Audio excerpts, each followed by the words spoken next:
मुलगी आणि पुतण्या असा भेद कधीही केला नाही। अजित पवार यांना कायम सत्तापदी दिली। शरद पवार यांनी दादांना सुनावलं।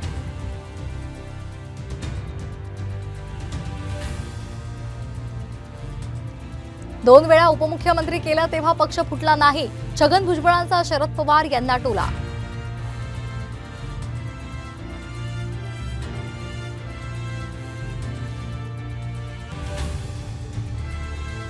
दोन 2019 पर्यंत एकनाथ शिंदे यांच्या मुख्यमंत्रीपदाला भाजपसह राष्ट्रवादीचाही विरोध होता।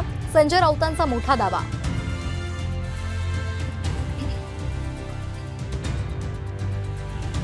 मुंबईतील 6 मतदारसंघांसह राज्यातील 13 मतदारसंघांमध्ये उद्या मतदान। राज्यभरात पोलीस यंत्रणा सज्ज।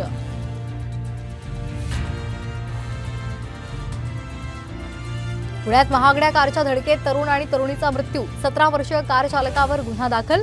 पार्टी करून परतताना भीषण अपघात।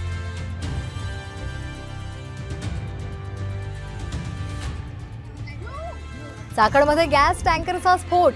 टँकरमधून गॅसची चोरी सुरू असताना दुर्घटना। स्फोटामुळे महामार्गालगतची घरं उद्ध्वस्त।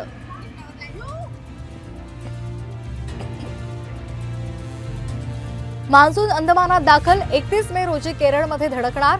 यंदा 106% पावसाचा अंदाज।